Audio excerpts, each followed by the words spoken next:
Ladies and gentlemen, boys and girls, children of all ages, what the hell is up, man? A whole lot of hell is up. And I mean hell, like fire, demonios, Satan, all that shit. I'm kidding. I'm your host, Ed Namrok, with my good old buddy, old pal, or concert buddy, drinking buddy, wrestling buddy, whatever you want to call him. Wrestling buddy. Mr. Nuclear Sound himself, Eder, Vazquez. What's up, brother? Hello. What's up, brother? Hey, You gotta say like Hulk Hogan. so how's it going, brother? Brother. You going to Starbucks, brother?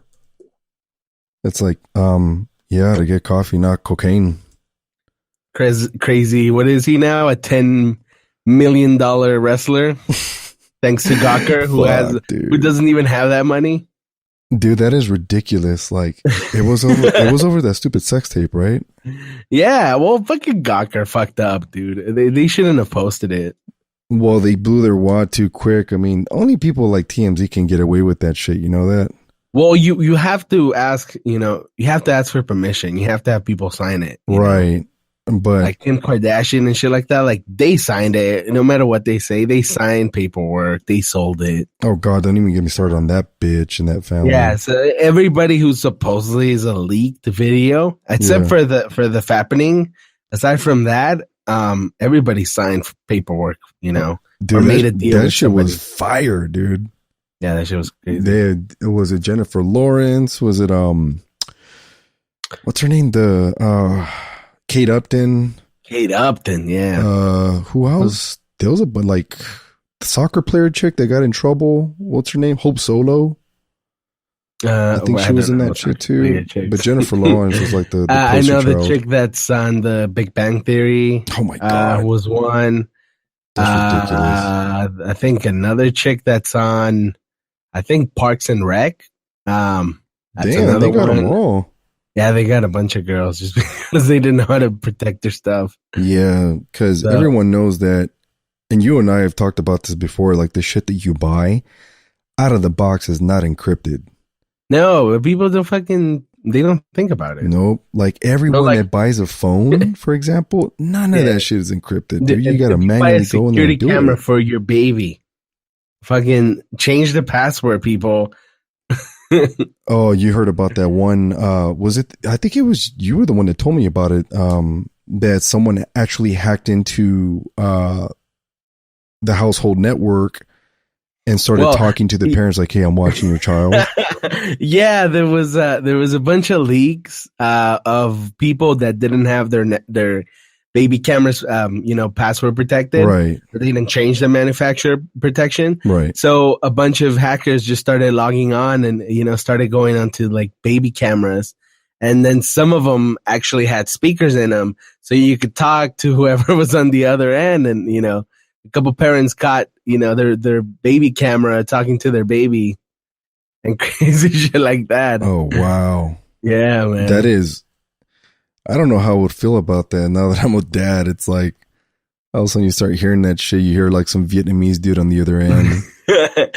Well, look, it actually there was one news story that actually was pretty positive. Yeah, which was since all these hackers had like nothing to do and just kept watching security cameras. Right, they actually saw a babysitter beat a kid, and they reported her to the authorities, and she got arrested. Shit, that is a fucking coincidence, dude. Yeah. Wow.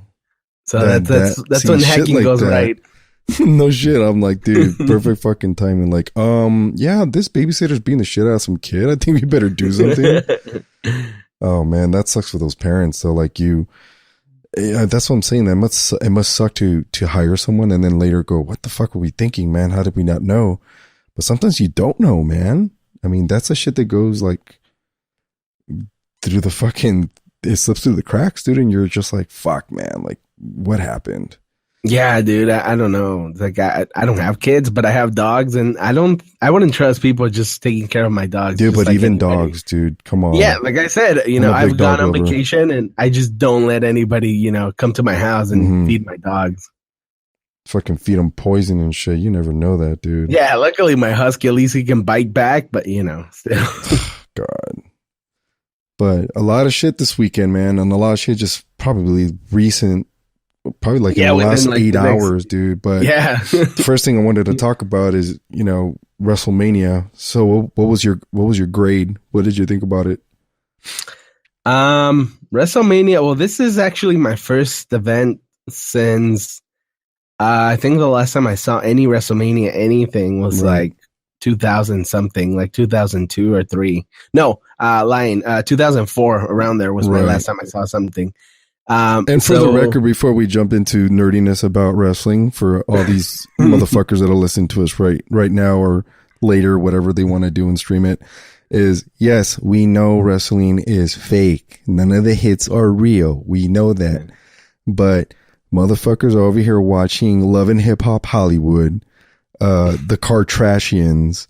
What's that other show? Yeah, it's all scripted. Yes. It doesn't matter. It's live fucking soap operas with stuntmen. And it just so happens that Eder and I are a fan of it. I'm not as big a fan I was as you and I probably like in the Attitude Era. Or even when Eddie Guerrero was still around. Yeah, that whole Attitude Era was just insane. Like just the crazy stuff they would do, and but I heard they go through writers like crazy, dude. Like one after the other. Even Freddie Prinze Jr. was, I think, writing for them, dude. Yeah, they do. Yeah, it's just like you got on the go. You got to come up with stories. I must imagine how hard that is. You got these big bulky fucking dudes. And beautiful women wrestling, you got to make them shine somehow by giving them a script. Yeah. It's like on the go actors, dude, but they're just big and they're professional stuntmen. They're acrobats, dude. Yeah. So, I heard this guy in the Kevin and Bean show. He was talking about wrestling because he was at WrestleMania. And he said that he actually was a writer for I think like a couple of months. As soon as he got out of UCLA, I think he was a student at UCLA. As soon as he got out of there as a writer, he went into WWF. He's like, and it's insane. He's like just writing, fighting words for these people every single week, and you have to come up with new shit every single week for these people to say. He's like, it's insane. And their schedules are not like Monday through Friday, dude. Like, okay, if they have a pay-per-view event, like take for example, yesterday was WrestleMania. These wrestlers are known for going all out for this fucking pay-per-view because it's internationally shown. Yeah.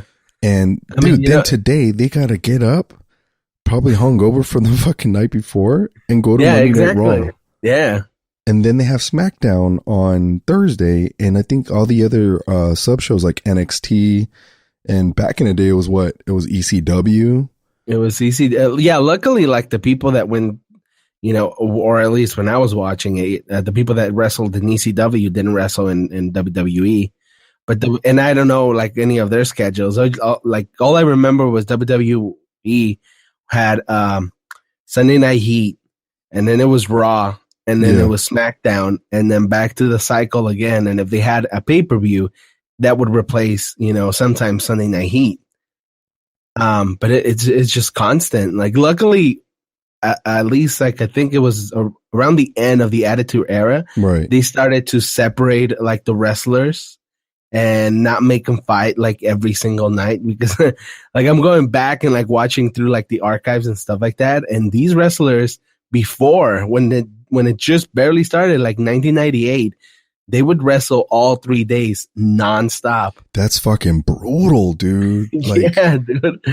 Even if you just have one match, and it's a 10-minute match, it's all the shit you have to put up with. No wonder all these guys, got addicted to painkillers and. Well, I remember was it Brock Lesnar went on record to say that vodka and Vicodin were like. You call it the V&V or some shit like that. Yeah, that I mean, every show. The that's beautiful what it was thing all about. now, or the bad thing now, is that it's so easy for all these wrestlers to get online and talk about their stories. Stone Cold started a podcast. JR, who was the announcer, started a podcast, and all these wrestlers started coming on, telling their stories. That how every single night they would just be on Vicodin or just whatever cocktail of painkillers was available. That's fucking nuts, dude. And then, you know, you had a couple people just die, man. Like Eddie Guerrero was coked out. Yeah. Alcohol, painkillers, you name it. I think the only thing he didn't do was needles, and who's to say he wasn't shooting up steroids, you know? Because he did get pretty big, pretty fast. Oh, yeah, dude. Everybody was fucking huge. Remember? Like, everybody in the Attitude Era was just humongous. And then the whole Chris Benoit story and shit like that. Of course, the unmentionable. Anyway, I know we're ranting about all the good old days when everyone was steroided up, but... Yeah, but at least for like WrestleMania yesterday, at least from somebody that hasn't watched anything, there were some pretty good points, like good matches. The Undertaker match was really good. You think that was? Do you think that was the best match of the whole evening, or no? I mean, I think so. It was a match that kept you entertained the whole time. Because even in the Jericho match, I kind of lost interest a little bit. I was really disappointed with that match with AJ Styles. Remember, I kind of hyped it up at the beginning. Because the previous matches that they've had, they've been really good. Yeah. But this one Didn't just they wrestle also in the last event, the one before the WrestleMania? Yeah, and it's like, dude, what happened? Like, did they run out of moves to perform or what? Yeah, it's like they just ran out of wrestlers to put in. It's like, oh, man. But... yeah, the Undertaker, dude, Shane McMahon is one crazy son of a bitch, man. He fucking is, dude. He is. And I know you told me, you know, when I was like kind of disappointed that I saw that Shane McMahon was going to fight Undertaker. You're like, no, remember, he was a fucking tough SOB. And remember, he did that in front of all three of his kids and his mom, dude, Linda McMahon, right there in the front row. He is fucking set for life. He has, you know... I think he has like an Asian, Japanese, or I think it is Japanese, publishing company or some crazy shit like that. Yeah. That's worth, you know, millions of dollars, and his kids were there, and he had no fucking, you know, no point, like no reason to be there at all. He's not struggling for money, nothing. I think the motive behind that was because, and it ironically, he talked about it before Vince McMahon called the match up. He said that the company was basically in shambles, and he wanted to see the company keep going and flourish. But the way it was going, it wasn't going to happen. So I've heard, you ever watch the movie Beyond the Mat, when they go backstage and really go in depth as to how the business works? No, I haven't. Man, you gotta watch it. They cover Mick Foley, they cover Terry Funk, a bunch of shit. And then there's another one with Bret Hart, dude. And the Bret Hart documentary, it's like a movie-ventary, like they're following him. It leads them up to the Montreal screw job. I don't know if you know about that. Yeah. Dude, they caught it live, like in sequence, and supposedly they show the camera him going backstage, and supposedly he came out rubbing his hand because he had just punched fucking Vince McMahon out, dude. And I'm like, oh man, this is bad, dude. Like, this is a business that not only does it kill you fucking physically, like these wrestlers, a lot of these wrestlers, if they're not hooked on drugs or painkillers, they live to be about maybe, I don't know, 70, 80 years old. But I don't know what quality of life they're living because they're all fucking fucked up. But yeah. But I mean, dude, look at Hogan. Hogan lived, you know, you can tell he lived a really fucking rough life, and you know, he's just been, I don't know what he's into now, but you know, he must be. Him and Macho Man used to do lines of coke before going on air, dude. Yeah. And there's videos on YouTube that you search, and they're like, oh man, these guys they're all Tony Montana out, dude.